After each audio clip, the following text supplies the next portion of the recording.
सुप्रभात प्यारे बच्चों। मैं सर्वेश कुमार श्रद्धा इंटरमीडिएट कॉलेज कचनार राजा तालाब वाराणसी में प्रवक्ता पद पर कार्यरत हूँ।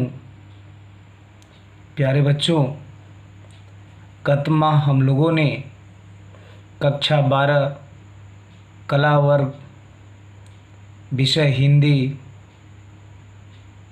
जगन्नाथ दास रत्नाकर द्वारा रचित उद्धव शतक से अवतरित उद्धव प्रसंग के लगभग 2 पदों का हम लोगों ने संदर्भ सहित व्याख्या का अध्ययन किया था।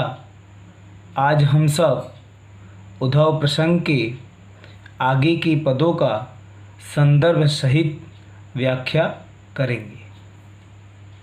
प्रस्तुत काव्य है सुनी सुनी उद्धव की अकह कहानी कान, को ठहरानी को थानही थिरानी है। कहे रत्नाकर रिसानी वर्णानी को बिलखानी विकलानी वितकानी है। को सेदसानी को भरी दृग पानी रही। को घूमी घूमी परी भूमि मुरझानी है। को श्याम श्याम कै बहकी विललानी। को कोमल करेजौ थामी सहमी सुखानी है। प्रस्तुत काव्य कविवर जगन्नाथ दास रत्नाकर द्वारा रचित काव्य ग्रंथ उद्धव शतक से अवतरित उद्धव प्रसंग शीर्षक काव्यांश से उद्धृत है। प्रस्तुत काव्यांश में उद्धव के ज्ञानोपदेश को सुनकर गोपियों की जो दशा हुई, इस छंद में इस काव्य में उसका मार्मिक चित्रमय वर्णन हुआ है। व्याख्या करने से पहले आइए प्रस्तुत काव्य के प्रत्येक शब्द के अर्थ को हम समझ लें।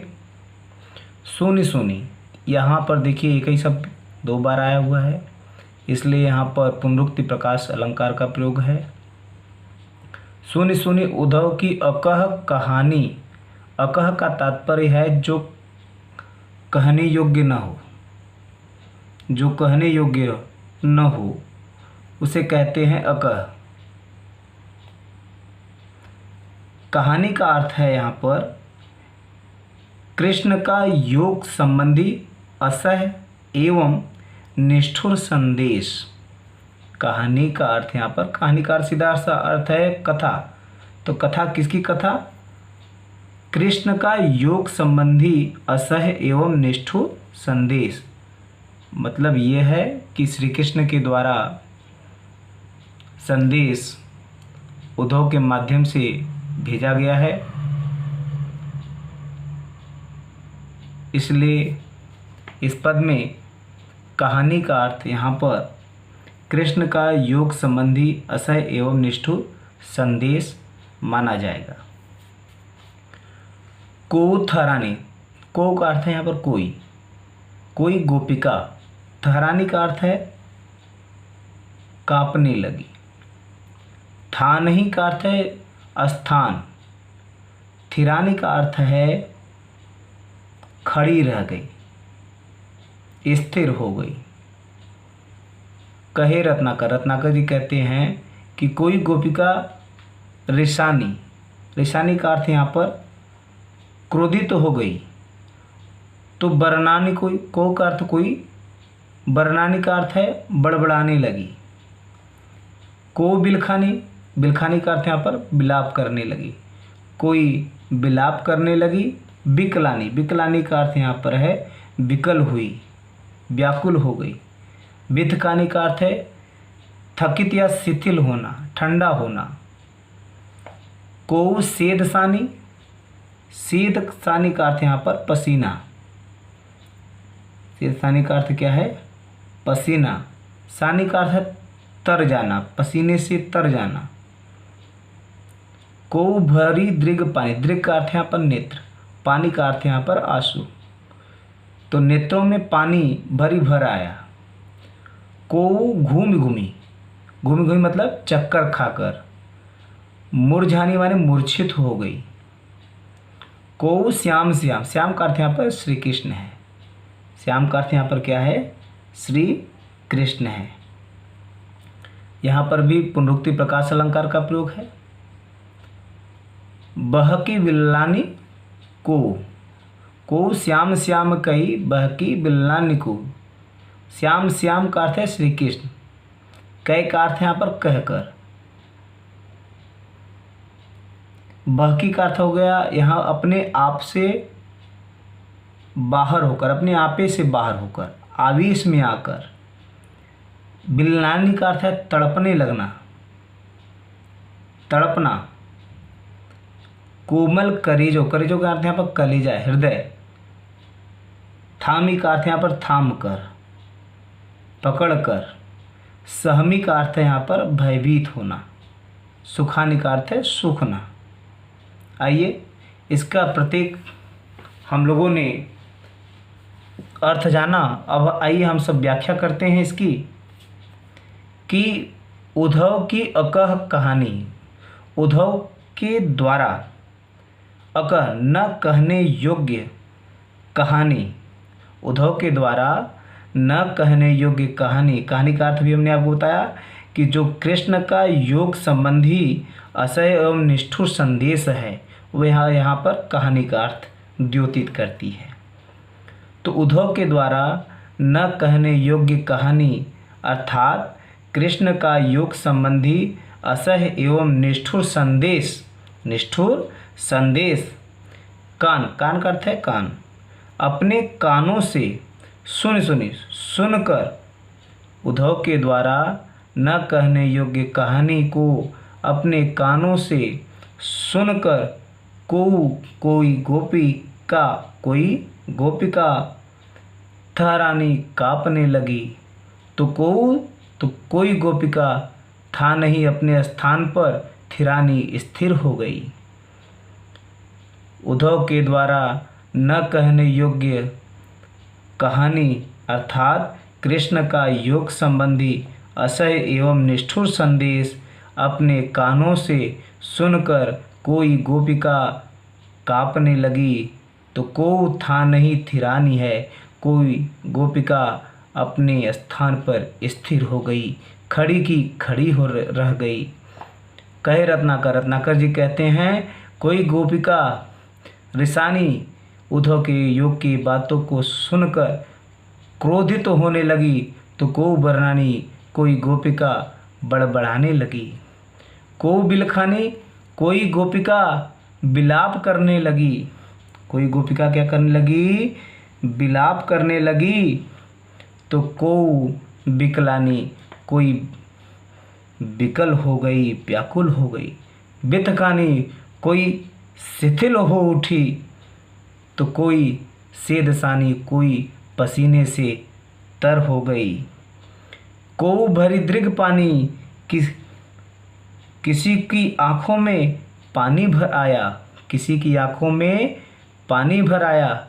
तो कोई चक्कर खा कर भूमि अर्थात पृथ्वी पर मूर्छित होकर क्या करने लगी? गिरने लगी, गिर पड़ी। कोई चक्कर खाकर पृथ्वी पर मूर्छित होकर गिर पड़ी। तो कोई श्याम श्याम कही, कोई श्याम श्याम कहकर बहकी आवेश से युक्त होकर बिललानी तड़पने लगी।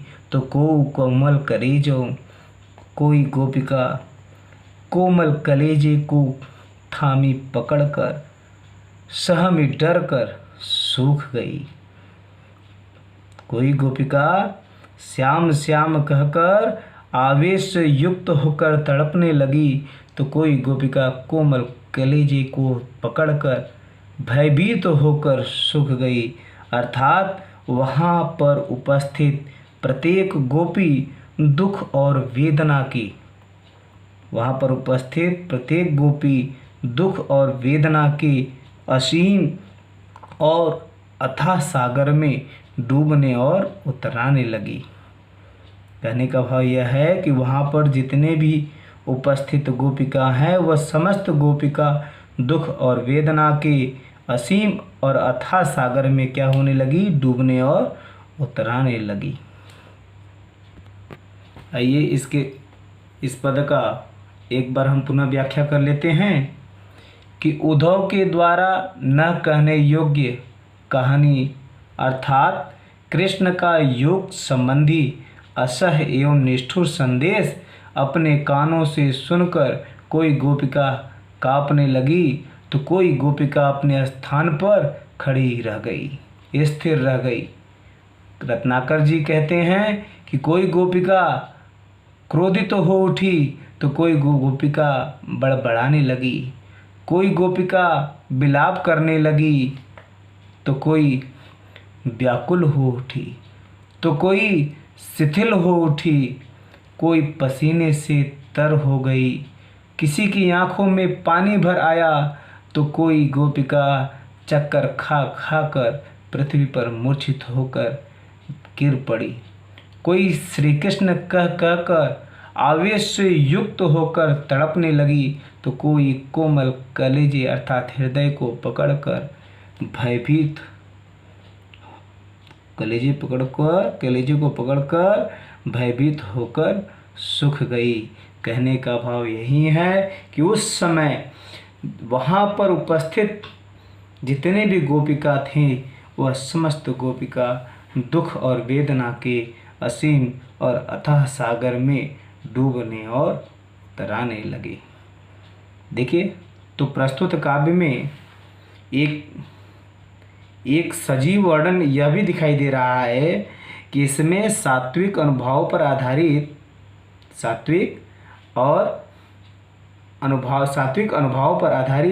इस विशद योजना के द्वारा गोपियों की आंतरिक और बाह्य दशा का सजीव वर्णन किया है।